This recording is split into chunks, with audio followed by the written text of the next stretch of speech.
இருக்கிறவங்களுக்கு எப்படிங்க நம்ம தெரிஞ்சுக்கிறது நம்ம நல்லவங்களா இல்லையா? பட்டு தெரிஞ்சாதான் தெரியுதுல்ல. புரிஞ்சுக்கிறதுக்காக சொல்றேன். எப்படி புரிஞ்சுக்கிறது? காட்டாறு ஓடுகிறது, அதுல ஒரு தேள் அடிச்சுக்கிட்டு வருது ஆத்துல. பாறையில பட்டு தெரிச்சு அப்படி நிக்குது, உயிர் போகல. பக்கத்துல பாக்குது, அங்க ஒரு தவளை உட்கார்ந்துட்டு. தவளைக்கு நீந்தவும் தெரியும், நடக்கவும் தெரியும். தேள் சொல்லுது, மிஸ்டர் தவளை, என்ன இந்த ஆத்த மட்டும் கடந்து விட்டுரு. போ, நீ தேளு, நீ கொட்டிட்டனா என்ன லூசா? நான் ஏன் உன்னை கொட்ட போறேன்? நான் கொட்டினாதான் நானும் செத்துருவேனே. நீ என்னை காப்பாத்தி மட்டும் விட்டுரு, நான் அந்த பக்கமா போயிருவேன். இவ்வளோ ஆபத்துல நான் உன்னை கொட்டுவேனா? நானே உங்ககிட்ட ஹெல்ப் கேட்கிறேன், ப்ளீஸ் அப்படின்ச்சு. அவளை கன்வின்ஸ் ஆயிடுச்சு சார், முதுகுல ஏறிடுச்சு சார் தேளு.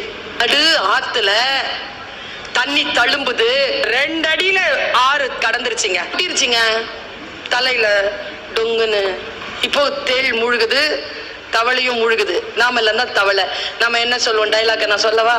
உன் வழிக்கு நான் வந்தேனா, என்னை காப்பாத்துன்னு சொன்ன, நான் காப்பாத்த தானே செஞ்சேன், ஏன் கொட்டின? தேள் சொல்லிச்சு, கொட்டணும்னு கொட்டல, கொட்டுறது என் இயல்பு.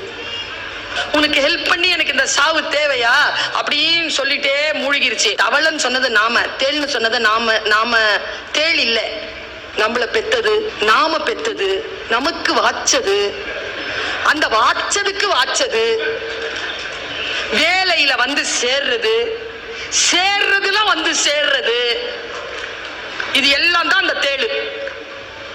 கூட இருக்கிறது தேளா பாம்பா பன்னியா என்ன மிருகம்னு தெரிஞ்சிருச்சுன்னா முதுகுல ஏத்திக்க மாட்டோம்ல.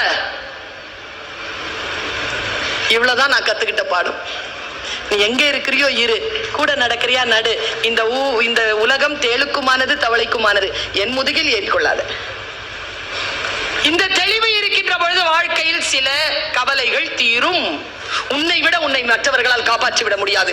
உனக்கு தெரியும் உன் பலவீனம் என்ன, உன் பலம் என்ன, நீ எங்கே தோற்கிறாய், எங்கே ஜெயிக்கிறாய்.